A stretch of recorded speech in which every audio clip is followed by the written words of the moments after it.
नमस्कार, मैं शिवा बात्री और आप देख रहे हैं डीवी न्यूज। चलिए तो एक बार फिर से आपका स्वागत करती हूं और इस बार मैं लेकर आई हूं आपके लिए अखिल भारतीय विद्यार्थी परिषद से जुड़ी कुछ खास चर्चा। एबीवीपी यानी कि अखिल भारतीय विद्यार्थी परिषद, एबीवीपी या फिर विद्यार्थी परिषद एक भारतीय छात्र संगठन है। इसकी स्थापना 9 जुलाई 1949 को संघ कार्यकर्ता बलराज मोदक जी की अगुवाई में की गई थी।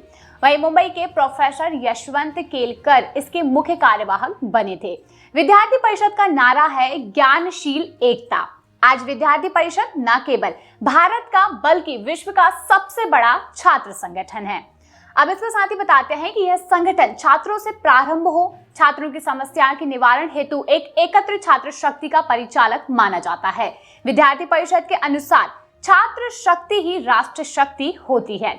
विद्यार्थी परिषद का मूल उद्देश्य राष्ट्रीय पुनर्निर्माण होता है। वहीं स्थापना काल से ही संगठन ने छात्र हित और राष्ट्र हित से जुड़े प्रश्नों को प्रमुखता से उठाया है और देशव्यापी आंदोलनों का नेतृत्व किया है। अखिल भारतीय विद्यार्थी परिषद ने छात्र हित से लेकर भारत के व्यापक हित से संबंध समस्याओं की ओर बार बार ध्यान दिलाया है।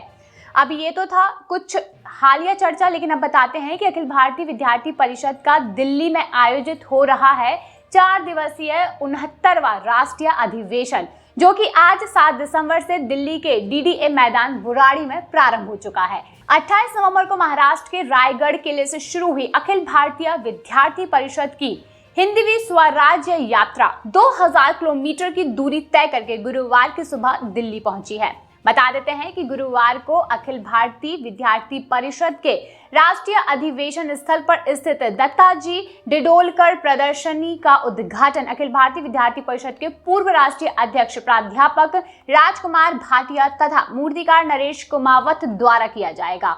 वहीं अखिल भारतीय विद्यार्थी परिषद के राष्ट्रीय अधिवेशन के दौरान गुरुवार को 8500 विद्यार्थी एक साथ वंदे मातरम का सामूहिक गान करते हुए नजर आए हैं। वहीं इस दौरान 150 दृष्टिबाधित दिव्यांग छात्र तिरंगे के आकार में इस समूह का नेतृत्व कर रहे हैं। वंदे मातरम सामूहिक गान में शामिल हो रहे विद्यार्थी अलग अलग प्रदेशों का नेतृत्व करने जा रहे हैं।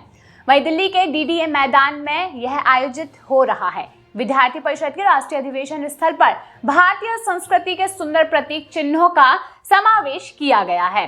अधिवेशन स्थल पर टेंट सिटी को कुल 12 नगरों में विभाजित किया गया। वहीं इनके नाम संत ज्ञानेश्वर, अहिल्याबाई होलकर, लाचित बरफुकन एवं भगवान बिरसा मुंडा, मदन मोहन मालवीय, गुरु तेग बहादुर, सुब्रमण्यम भारती, महाराणा प्रताप, गुरु नानक देव, भगवान विश्वकर्मा, रानी दुर्गावती, रानी लक्ष्मीबाई, रानी मां गायदुल्यन के नामों पर रखे गए हैं।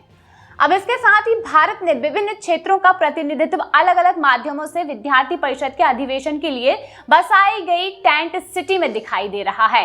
राष्ट्रीय अधिवेशन की तैयारियों को लेकर आज डीडीए ग्राउंड में एक प्रेस वार्ता आयोजित की गई, जिसमें विद्यार्थी परिषद के राष्ट्रीय मंत्री होशियार मीणा, राष्ट्रीय मीडिया संयोजक आशुतोष सिंह, दिल्ली प्रांत इकाई के प्रदेश मंत्री हर्ष अत्री तथा दिल्ली विश्वविद्यालय छात्र संघ की सचिव अपराजिता की उपस्थिति रही। वहीं अखिल भारतीय विद्यार्थी परिषद के राष्ट्रीय मंत्री होशियार सिंह मीणा ने कहा कि भारत के गौरवशाली इतिहास और अनुपम विरासत की झलक इस राष्ट्रीय अधिवेशन में दिखाई देगी। यह आयोजन शिक्षा, संस्कृति, पर्यावरण क्षेत्र से जुड़े विभिन्न पहलुओं को प्रमुखता से उठाएगा, जिसके बाद विद्यार्थियों को इस और एक नई झलक और एक नई पहल दिखाई देगी कि विद्यार्थियों के लिए यह कितनी ज्यादा महत्वपूर्ण होती है।